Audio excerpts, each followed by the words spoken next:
Alien girl hated Earth until a human saved her life. Elias Cade did not expect an alien maid.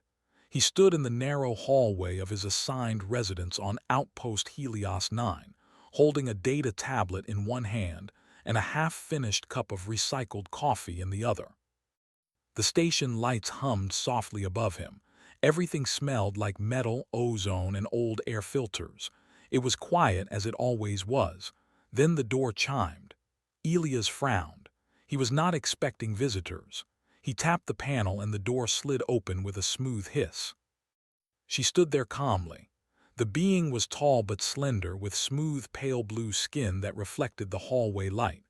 Her eyes were dark, glassy, and unblinking, yet strangely calm. She wore a simple service uniform marked with the symbol of the Tri-Alliance, the group of alien powers that ruled most of known space. "I am Vela," she said in clear, practiced English. "I am assigned as your domestic assistant." Elias stared for a moment longer than polite. "A maid?" he asked. "Yes," Vela replied. "Maintenance, organization, environmental balance." Elias scratched the back of his head. "I didn't request one." "You did not need to," she said. "Your species is under observation." That made his stomach tighten. Elias stepped aside and let her enter. The door closed behind her. Vela moved with quiet grace, scanning the room with her eyes. Her gaze lingered on the walls, the ceiling vents, the floor panels, almost like she was listening instead of looking. "This unit is inefficient," she said calmly. "It works," Elias replied. "Mostly." Vela tilted her head. "That difference matters." She placed a small device on the table. It unfolded like a living thing, projecting faint lines of light across the room. Elias watched closely. He always watched closely. That habit had kept him alive during long repair shifts and dangerous field missions. Vela noticed. "Please," she said, "observe." Elias blinked. "Observe what?" "My work," she replied. "You may peek." The word sounded strange coming from her mouth. "Peek? You want me to watch?" he asked. "Yes." That was not normal. Most alien assistants preferred humans to ignore them. Humans were considered slow observers, easily distracted. The Tri-Alliance believed humans were good workers but poor thinkers. Elias had read the reports. Yet Vela stood there, openly inviting him to look. "All right," Elias said slowly. "I'll watch." Vela began her tasks. At first it looked simple. She adjusted the lighting, tuned the air flow, aligned objects on the shelves. But Elias noticed something odd. She never touched the control panels directly. Instead, she moved her hands through the air, tracing invisible patterns. The room responded. The temperature shifted smoothly. The hum of the station softened. The lights adjusted without flicker. Elias frowned. "You're not using the system interface." "No," Vela said. "I am communicating with it." "That's not how Helios 9 systems work," Elias muttered. Vela paused and looked at him. "That is how your manuals describe them. That is not how they truly function." Elias stepped closer. He watched her hands. The patterns were precise but flexible, like a language with room for creativity. Elias felt a strange pull in his chest, the familiar feeling he got when he sensed a system problem before alarms went off. "You're using feedback loops," he said slowly. "But not fixed ones." Vela's eyes widened slightly. "You see that?" "Yeah," Elias replied. "They're adaptive. You're letting the system decide instead of forcing it." Vela was silent for several seconds. "Humans are not supposed to notice that," she said. Elias swallowed. "Then maybe your manuals are wrong." She resumed her work, but now her movements were slower, more careful. Elias followed every motion. He noticed small details, how she paused when the system resisted, how she changed approach instead of repeating commands. She wasn't cleaning. She was testing. After several minutes, Vela stopped and faced him fully. "Why do you repair systems manually?" she asked. "Because automated fixes miss edge cases," Elias answered. "Machines don't understand context." Vela processed that. "My people removed manual processes long ago," she said. "They were considered inefficient." "And now?" Elias asked. And now our systems are perfect, Vela said. But fragile, Elias nodded. That tracks. She studied him carefully. You are not a commander, she said. Not a scientist. Why are you here? I fix what breaks, Elias replied. Usually after someone important messes it up. Vela considered that. The Tri-Alliance categorizes humans as background support, she said. You build, you maintain, you obey. Elias crossed his arms. We also ask questions. Vela's lips curved slightly. It was almost a smile. She activated another device. This one projected a shifting field of light over the floor. The station's power levels flickered for half a second. Elias' eyes widened. Hey, careful. That grid ties into station balance. Yes, Vela said. That is why I am testing it. Testing what? You, she replied. Before Elias could respond, the lights dimmed. A low warning tone echoed through the walls. Elias moved instantly. He rushed to the panel, fingers flying. What did you trigger? A controlled imbalance, Vela said calmly. Your response time is impressive. Elias rerouted power manually, ignoring the automated suggestions. He adjusted 3 parameters the system never flagged. The hum stabilized. The lights returned. Silence. Elias exhaled slowly. Next time, warn me. Vela stared at him in something close to awe. You resolved it faster than our predictive models, she said. Your models assume fixed behavior, Elias replied. Humans don't work like that. Vela lowered her voice. That is why I asked you to peek. A soft chime sounded in the air, a hidden signal. Elias felt it more than heard it. Vela stiffened. They are watching, she said. Who? The overseers, Vela replied. They believe humans do not look closely. They believe you only follow. Elias met her gaze. And you wanted to test that belief. Yes. Another chime echoed, sharper this time. Vela deactivated her devices. You must forget what you saw, she said. Elias shook his head. That's not happening. She hesitated. That response confirms my results, she said quietly. Outside the room, something shifted in the station network. Elias felt it like a storm building behind the walls. What did you start? He asked.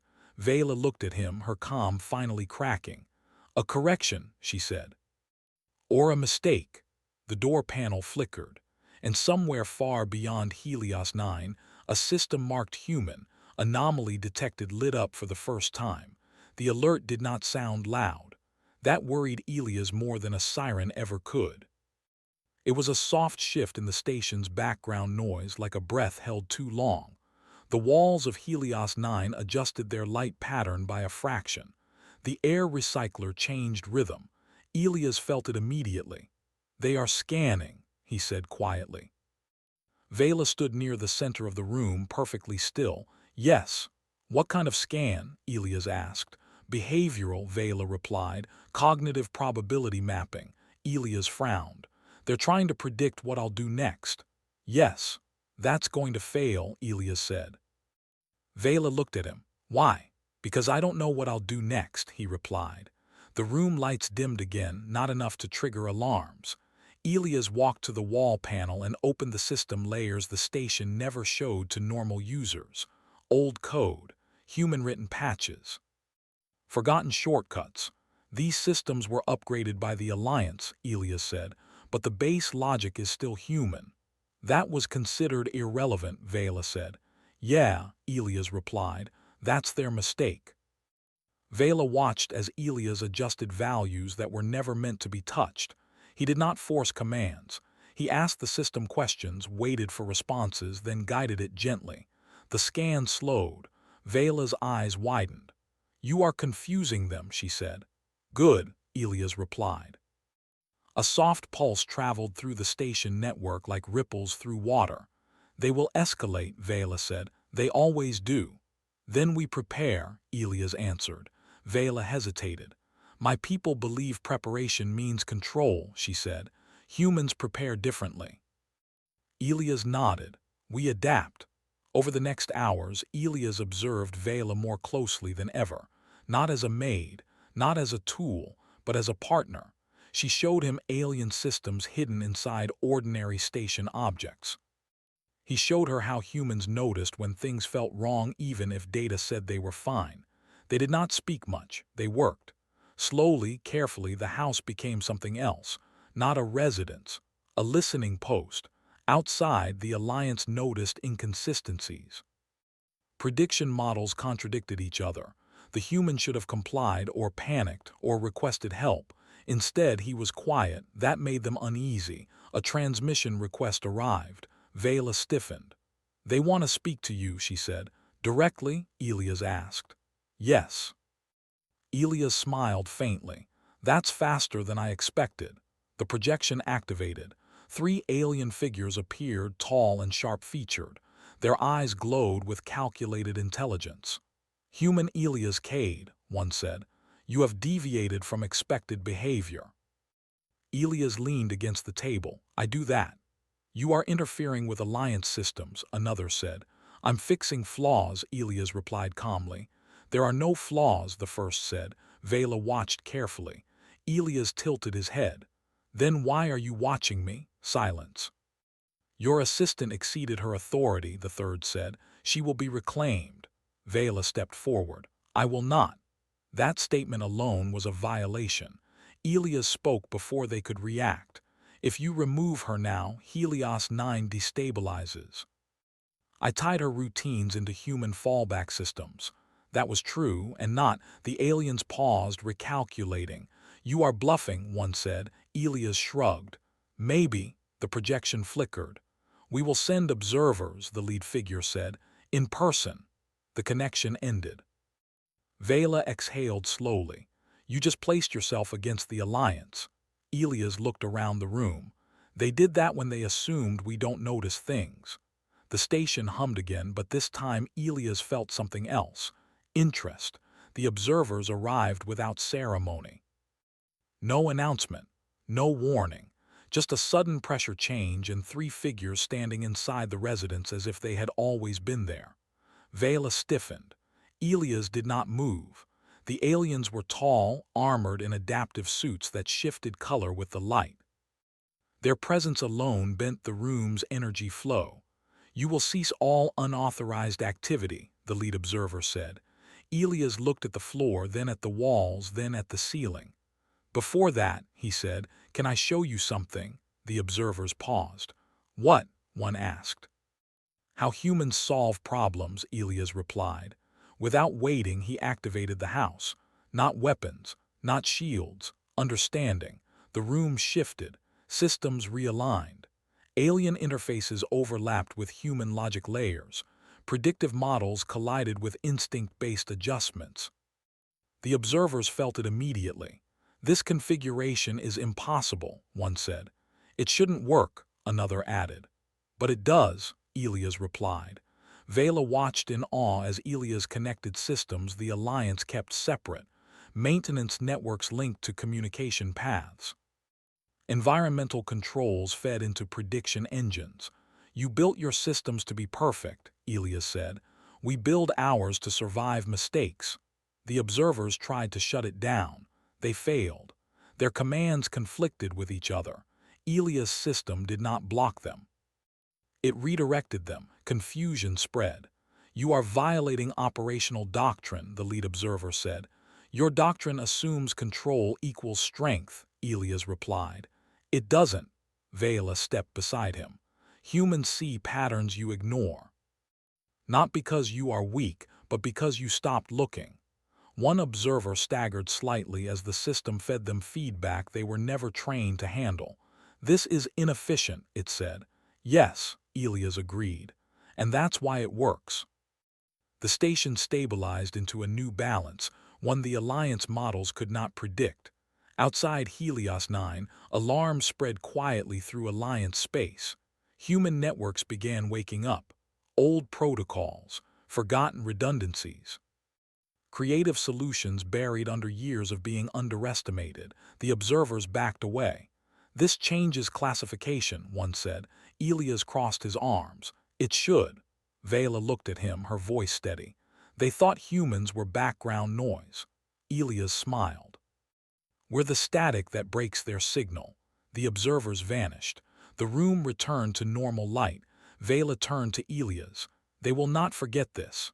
Good, Elias replied.